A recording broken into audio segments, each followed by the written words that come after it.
Tan theta এর উপরও square আছে, তাহলে রুট আর স্কোয়ার কেটে গেলে এখানে শুধুমাত্র 3 থাকবে আর ট্যান স্কোয়ার থিটা। এসএসসি পরীক্ষায় কমন উপযোগী গণিত সাজেশন ও সমাধানের 14 নম্বর ভিডিওতে আজকে আমরা সমাধান করব গ বিভাগ থেকে অধ্যায় 9 ত্রিকোণমিতি থেকে এবারের পরীক্ষার জন্য যে সৃজনশীল প্রশ্নগুলো সবচেয়ে বেশি গুরুত্বপূর্ণ। আমরা এই ধরনের 6টি সৃজনশীল প্রশ্ন নির্বাচন করেছি, যার মধ্য থেকে আজকে প্রথম প্রশ্নটি সমাধান করছি। আর এর পূর্বে আমরা সেট ফাংশন এবং বীজগাণিতিক রাশি থেকে 13টি সৃজনশীল প্রশ্ন সমাধান করেছি। আর এসব প্রশ্নের সমাধান একসাথে পেতে প্রতিটি ভিডিও ডিসক্রিপশনে আমরা এই সাজেশনের প্লেলিস্ট লিঙ্কটি শেয়ার করেছি, সেখান থেকে সবগুলো অঙ্ক একসাথে পাওয়া যাবে। এই প্রশ্নটি চট্টগ্রাম বোর্ড 2023 সালে এসেছিল। এই প্রশ্নের উদ্দীপক হিসাবে এখানে 3টি মান দেওয়া আছে। এই 3টি মান থেকে আমাদের 3টি প্রশ্নের সমাধান করতে হবে। ক নম্বর প্রশ্নে আমরা দেখতে পাচ্ছি থিটা সমান 45 ডিগ্রি হলে দেখাও যে m সমান √2 - 1। এই প্রশ্নের সমাধান দিয়ে বাকি প্রশ্নগুলো সমাধান করব। তো দেরি না করে চলো শুরু করা যাক। ক নম্বর প্রশ্নে m সমান √2 - 1 প্রমাণ করতে উদ্দীপকে আমাদের একটি মান দেওয়া ছিল, সেজন্য আমরা লিখেছি দেওয়া আছে tan theta by sec theta plus 1 সমান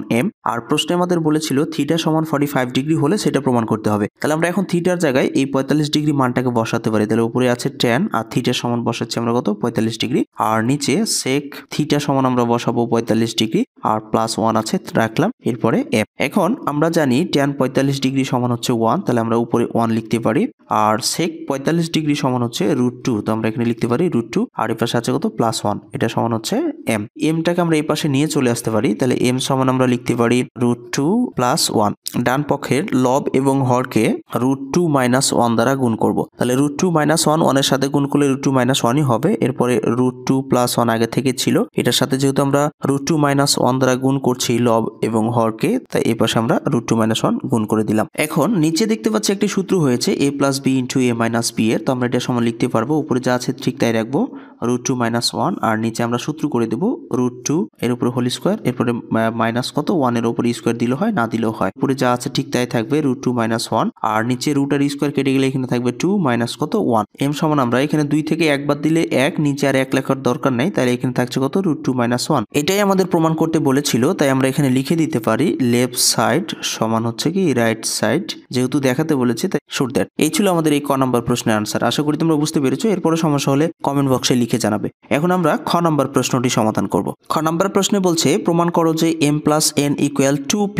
এটা আমাদের প্রমাণ করে দেখাতে হবে। আর উদ্দীপকে m সমান একটি মান আছে, n সমান একটি মান আছে এবং p সমান একটি মান দেওয়া আছে। 3টি মান থেকেই কিন্তু আমাদের খ নম্বর প্রশ্নটি প্রমাণ করে দেখাতে হবে। চলো শুরু করা যাক। খ নম্বর প্রশ্নে সমাধান করতে আমাদের 3টি মানের প্রয়োজন হবে, তাই উদ্দীপকে যে 3টি মান দেওয়া ছিল এটা আমরা লিখেছি। দেওয়া আছে m সমান একটা, n সমান একটা এবং p সমান একটা। আর আমাদের প্রশ্নে লেফট সাইডে ছিল m + n। এখন এটা সমান আমাদের 2p প্রমাণ করতে হবে, তাই আমরা এখন এটাকে m এর জায়গায় m এর মানটাকে বসিয়ে দিব আর n এর জায়গায় n এর মানটা বসিয়ে দিব। তো এখানে m সমান আমাদের দেখতে পাচ্ছি যে tan থিটা আর নিচে হচ্ছে sec থিটা প্লাস 1, আমরা এখানে মান বসিয়ে দিচ্ছি। এরপরে প্লাস n সমান আমরা এখানে দেখতে পাচ্ছি যে sec থিটা -1 আর নিচে হচ্ছে কত tan থিটা। আমরা m এর মান বসালাম এবং n এর মান বসালাম। এখন আমরা এখানে একটি কাজ করব, সেটা হচ্ছে উপরে tan থিটা সমান আমরা একটি সূত্র লিখতে পারি। সূত্রটি হচ্ছে sin থিটা বাই হচ্ছে কি cos থিটা। আমরা এই tan থিটা সমান সূত্র করলাম। আর নিচে sec থিটা সমান আমরা একটি সূত্র করতে পারি 1/cos থিটা। আমরা জানি sec থিটা সমান 1/cos থিটা।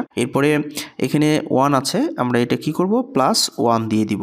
এরপরে এখানে প্লাস sec থিটা সমান আমরা সূত্র লিখতে পারি 1/cos থিটা cos থিটা। এরপরে -1 আছে দিলাম। আর নিচে tan থিটা সমান আমরা সূত্র লিখতে পারি sin theta by cos theta. উপরে যা আছে এই অংশে আমরা সেটাকে রেখে দিব, অর্থাৎ উপরে sin theta by cos theta আছে এটাকে রেখে দিলাম। আর নিচে আমরা এখানে যেহেতু ভগ্নাংশ চলে আসছে তাই এটাকে আমরা লসাগু করে নেব। cos থিটা লসাগু পাবো। এখন cos থিটাকে cos থিটা দিয়ে ভাগ করলে 1 আবার 1 এর সাথে গুণ করলে একই হবে। এরপরে প্লাস যেহেতু নিচে কোনো সংখ্যা নেই তাই cos থিটা দিয়ে 1 এর সাথে গুণ হয়ে যাবে, অর্থাৎ cos থিটা 1 এর সাথে গুণ করলে cos থিটা হবে। এরপরে প্লাস উপরে আমরা এটা লসাগু করব, ঠিক একই লসাগু হবে cos থিটা। তাহলে cos থিটা লসাগু করলে 1 - cos থিটা হবে। আমরা cos থিটা লসাগু করে নিলাম। আর নিচে যা ছিল ঠিক তাই রেখে দেবো sin theta by cos theta. তাহলে sin থিটা বাই হচ্ছে cos থিটা। যেহেতু ভাগের একাধিক অপশন চলে আসছে তাই এটাকে গুণ চিহ্নে পরিবর্তন করব। উপরের অংশ ঠিক থাকবে, যেহেতু উপরে sin থিটা বাই হচ্ছে cos থিটা এটাকে রেখে দিলাম। এরপরে নিচেটা যাবে উপরে আর উপরেটা চলে আসবে নিচে। তাহলে আমরা এখন cos থিটাকে উপরে নিলাম, 1 + cos থিটা এটাকে নিচে নিচ্ছি 1 + cos থিটা। এরপরে প্লাস ঠিক একইভাবে এই কাজটা করব। উপরে 1 - cos থিটা আছে এটাকে রাখলাম আর নিচে cos থিটা গুণিত নিচেটা যাবে উপরে, অর্থাৎ cos থিটা চলে যাবে উপরে আর sin থিটা চলে আসবে নিচে। ঠিক একইভাবে আমরা কাজটা করলাম। এখন আমরা এখানে দেখতে পাচ্ছি যে উপরের cos থিটা নিচের cos থিটা কেটে যাবে, তাহলে এখানে থাকবে sin theta by 1 plus cos theta, এরপরে প্লাস ঠিক একইভাবে উপরে cos থিটা এটাও কেটে যাবে, তাহলে উপরে থাকছে 1 মাইনাস cos থিটা আর নিচে থাকছে sin থিটা। এইটার আবার যদি আমরা এটা লসাগু করি তাহলে আমরা লসাগু পাবো sin theta of 1 plus cos theta. লসাগু নিলাম, এখন লসাগুকে হর দ্বারা ভাগ করবো, এটা যেহেতু হর তাহলে এটা দিয়ে ভাগ করলে 1 প্লাস cos থিটা বাদ হয়ে যাবে, থাকবে sin। তাহলে sin থিটা গুণ করলে sin স্কয়ার থিটা হয়ে যাবে, তাহলে আমরা এখন sin স্কয়ার থিটা লিখবো। এবার যদি আমরা sin থিটা দিয়ে এটাকে ভাগ করি তাহলে থাকবে কি sin কেটে যাবে 1 প্লাস cos থিটা, এটার সাথে গুণ আকারে থাকবে, অর্থাৎ 1 প্লাস cos থিটা, এটা একটা যেহেতু গুণ করতে হবে তাই গুণ করে নিচ্ছি 1 মাইনাস cos থিটা। এখানে sin স্কয়ার থিটা আছে রেখে দিলাম, এরপরে প্লাস, এটা যদি আমরা সূত্র মনে করি তাহলে করতে পারি a plus B into A minus B. এটা সমান আমরা সূত্র জানি কি a square minus B square, তার মানে 1 এর উপর স্কয়ার দিলে হয়, না দিলে হয় a স্কয়ার, আর বি স্কয়ার বলতে এখানে cos স্কয়ার থিটা, এটা করে দিলাম, এটা ব্র্যাকেট নেই আর নিচে যা আছে ঠিক তাই রেখে দিব, অর্থাৎ sin থিটা এরপরে 1 প্লাস cos থিটা। এখানে sin স্কয়ার থিটা আছে রেখে দিলাম আর plus 1 minus cos square theta সমান sin স্কয়ার থিটা লেখা যায়, তাই আমরা এখানে sin স্কয়ার থিটা লিখে দিলাম, আর নিচে আছে sin থিটা আর of 1 plus cos theta. sin square theta আর sin স্কয়ার থিটা যদি আমরা যোগ করি তাহলে এখানে হয়ে যাবে 2 sin স্কয়ার থিটা আর নিচে sin থিটা আর 1 প্লাস cos থিটা। উপরে দুইটা sin স্কয়ার থিটা আছে, নিচে একটা, যদি আমরা এটাকে কাটাকাটি করি তাহলে কাটাকাটি করা যাবে, একটা sin কেটে যাবে, তাহলে এখানে শুধু থাকবে কত 2টাকে গুণ আকারে লিখে নিচ্ছি আর এখানে sin থিটা লিখে নিব একবারই, আর নিচে লিখতে পারি আমরা 1 plus cos theta. m plus n সমান আমাদের 2p প্রমাণ করতে বলেছে, আর উদ্দীপকে আমাদের একটি মান দেওয়া ছিল যে sin theta by 1 plus cos theta সমান আমরা কিন্তু লিখতে পারি কত, এটার মান হচ্ছে p, তাই আমরা এটা সমান পেয়ে গেলাম p। তো অতএব আমাদের লেফট সাইড সমান রাইট সাইড কি হয়ে গেল, প্রুভ দ্যাট, মানে প্রমাণ হয়ে গেল। যেহেতু প্রমাণ করতে বলেছে তাই আমরা এটাকে লিখতে পারি প্রুভ দ্যাট।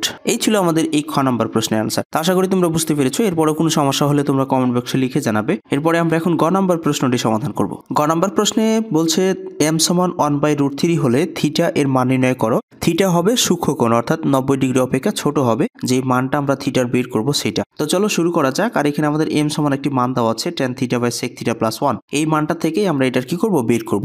গ নাম্বার প্রশ্নে বলছে m সমান 1/√3 হলে থিটা এর মান নির্ণয় করো, আর আমাদের উদ্দীপকে মান দেওয়া আছে tan theta by sec theta plus 1 সমান m। আর যেহেতু আমাদের প্রশ্নে বলেছে m সমান 1/√3 হলে, তাহলে আমরা এখন এখানে এই কাজটা করতে পারি, যেখানে আছে কত tan থিটা আর নিচে হচ্ছে sec থিটা প্লাস 1, যেহেতু m সমান 1/√3 তাই আমরা m এর জায়গায় লিখতে পারি 1/√3। তো যদি এটাকে আমরা এখন আর গুণন করে নেই তাহলে উপরের সাথে নিচ আর নিচের সাথে উপর, তাহলে tan থিটার সাথে √3 গুণ হবে, তাহলে √3 tan থিটা সমান 1 এর সাথে sec থিটা প্লাস 1 গুণ করলে এটাই হবে, অর্থাৎ sec থিটা প্লাস 1। এখন উভয় পক্ষকে আমরা বর্গ করে নেব। তো উভয় পক্ষকে যদি আমরা বর্গ করি, অর্থাৎ এটার উপরে আমরা হোল স্কয়ার করে দেব, উভয় পক্ষকে আমরা বর্গ করে নিচ্ছি sec থিটা প্লাস 1 এর উপরে হোল স্কয়ার, যেহেতু উভয় পক্ষকে বর্গ করছি তাই হোল স্কয়ার হবে। এখন এখানে আমরা স্কয়ার দেখতে পাচ্ছি যে √3 এর উপর স্কয়ার আছে, tan থিটা এর উপরও স্কয়ার আছে, তাহলে রুট আর স্কয়ার কেটে গেলে এখানে শুধুমাত্র 3 থাকবে আর tan স্কয়ার থিটা। আর এই পাশে দেখতে পাচ্ছি a plus B whole square একটা সূত্র হয়েছে, তো এটাকে আমরা সূত্র করে দেব। তাহলে a বলতে এখানে sec থিটা, তাই sec স্কয়ার থিটা, সূত্রের প্লাস সূত্রের 2, a বলতে sec থিটা আর b বলতে 1 ধরছি তাই লেখার দরকার নেই, প্লাস b স্কয়ার বলতে 1 এর উপর স্কয়ার, 1 এর উপর স্কয়ার দিলে হয়, না দিলে হয়। আমরা এখন এই পাশের মানগুলাকে ঠিক এই পাশে নিয়ে চলে আসবো, অর্থাৎ এখানে 3 tan স্কয়ার থিটা, আর এটা যদি আমরা এই পাশে নিয়ে আসি প্লাস থাকলে মাইনাস হয়ে যাবে, তাহলে মাইনাস sec স্কয়ার থিটা, এরপরে মাইনাস 2 sec থিটা মাইনাস 1 সমান কত 0। এখানে 3 আছে থাক, tan স্কয়ার থিটা সমান আমরা লিখতে পারি sec স্কয়ার থিটা মাইনাস 1, এটা লিখতে পারি। এরপরে মাইনাস আছে কত sec স্কয়ার থিটা, এরপর মাইনাস 2 sec থিটা মাইনাস 1 সমান হলো 0। এখন আমরা যেহেতু এখানে 3 দ্বারা গুণ আছে দুইটার সাথে তাই গুণ করে নিব, অর্থাৎ 3 sec স্কয়ার থিটা, এরপরে মাইনাস 3 আর বাকি যা আছে ঠিক তাই থাকবে sec square theta minus 2 sec theta, এরপরে মাইনাস 1 সমান হলো 0। এরপরে এখানে দেখতে পাচ্ছি 3টা sec স্কয়ার থিটা আছে আর এখানে একটা আছে, এখানে বিয়োগ অবস্থায় আছে, তাহলে তাহলে 3টা থেকে যদি আমরা একটা বাদ দিয়ে দিই তাহলে এখানে আরো 2টা থাকছে, তাহলে 2 sec স্কয়ার থিটা, এখানে -2 sec থিটা আছে, এটা নিয়ে আসবো সামনে, 2 sec থিটা আর -3 আর এখানে আছে কত -1, তাহলে যোগ করে দিলে কি হয়ে যাবে -4 সমান হলো 0। এখন আমরা এখানে দেখতে পাচ্ছি যে একটা উৎপাদক হয়ে গেছে, আর উৎপাদকের প্রথমে যদি সংখ্যা চলে আসে সেটাকে শেষ সংখ্যার সাথে গুণ করে নিতে হয়, তাহলে 4 দুগুণে 8, তাহলে 4 দুগুণে 8, 4 থেকে যদি আমরা 2 বাদ দিই তাহলে 2 থাকবে, তার মানে এটা আমরা করতে পারি এইভাবে 2 sec স্কয়ার থিটা, 4 দুগুণে 8, তাহলে 4 sec থিটা, 2 বাদ দিতে হবে তাই 2 নিয়ে আসতে হবে, তাহলে আমরা এখানে 2 sec থিটা লিখতে পারি, 2 sec থিটা মাইনাস হচ্ছে কত 4 সমান হলো 0। এখন এই দুইটার মধ্যে থেকে আমরা যদি 2 sec থিটা কমন নিয়ে নেই তাহলে 2 sec থিটা কমন নিচ্ছি, এখানে আরো একটা sec থিটা থাকছে, তাহলে sec থিটা মাইনাস যেটা কমন নেই সেটা দিয়ে ভাগ, তাহলে 4 কে 2 দিয়ে ভাগ করে থাকছে কত 2, আর sec থিটা বাদ হয়ে যাবে, এরপরে প্লাস আমরা এখানে 2 কমন নিলে থাকছে কত, তাহলে sec থিটা প্লাস এ মাইনাস 2 দ্বারা 4 কে ভাগ করলে থাকছে কত 2, এটা সমান হচ্ছে 0। যেহেতু এটা আর এটা এক, তাই এই দুইটার মধ্যে থেকে আমরা একটা কমন নিব, অর্থাৎ sec থিটা -2 একটা, আর বাকি থাকছে কত, তাহলে 2 sec থিটা প্লাস হচ্ছে কত 2 সমান হলো 0। এখন এটা সমান একবার 0, আবার এটা সমানও একবার 0, তাই আমরা আলাদা আলাদা করে লিখতে পারি, তাহলে sec থিটা -2 সমান একবার 0 অথবা 2 sec থিটা প্লাস 2 সমান 0। sec থিটাকে আমরা এখানে রেখে দেব আর 2 কে এই পাশে পার করে দেব, তো -2 এ পাশে আসলে কি হয়ে যাবে +2 হয়ে যাবে। ঠিক একইভাবে এখানে আমরা 2 sec থিটাকে রাখবো আর 2 কে এই পাশে পার করলে -2 হবে। এখন এখানে sec থিটা আছে, sec কত ডিগ্রি সমান 2, আমরা জানি sec 60 ডিগ্রি সমান হচ্ছে 2, তাই 2 সমান আমরা sec 60 ডিগ্রি লিখতে পারি। এখানে আমরা sec থিটাকে রাখবো আর 2 কে এই পাশে পার করে দেব, তাহলে 2 গুণ অবস্থায় আছে, এই পাশে আসলে কি হয়ে যাবে ভাগ, তাহলে 2 ভাগ কত 2। এখন উভয় পক্ষ থেকে যদি আমরা sec কে বাদ করে দিই তাহলে এখানে থিটা সমান আমরা পাচ্ছি কত 60 ডিগ্রি, আমরা sec থিটা আর 2 কেটে গেলে থাকবে এখানে কত -1, যা গ্রহণযোগ্য নয়, তাই এটাকে আমরা লিখতে পারি নট অ্যাকসেপ্টেড, যা গ্রহণযোগ্য নয়। তাহলে থিটা সমান আমরা মান পেলাম কত 60 ডিগ্রি, এটাই হচ্ছে আমাদের আনসার। কারণ আমাদের বলেছিল অঙ্কে যে থিটা সূক্ষ্ম কোণ হবে, অর্থাৎ 90 ডিগ্রি অপেক্ষা ছোট হবে, তাই 90 ডিগ্রি অপেক্ষা ছোট পেয়েছি আমরা। এই ছিল গ নম্বর প্রশ্নের আনসার। তো আশা করি তোমরা বুঝতে পেরেছো। যদি একটু হলেও তোমাদের উপকারে এসে থাকে তাহলে অবশ্যই ভিডিওতে একটি লাইক দিয়ে কমেন্ট বক্সে তোমাদের মতামতগুলো লিখে জানাবে, আর চ্যানেলটি সাবস্ক্রাইব করে না থাকলে সাবস্ক্রাইব করে পাশে থাকা বেল আইকনটি বাজিয়ে দিয়ে ভিডিওটি সবার মাঝে শেয়ার করবে। এই প্রত্যাশায় আপাতত আজকে এখানে বিদায় চাইছি। আল্লাহ হাফেজ।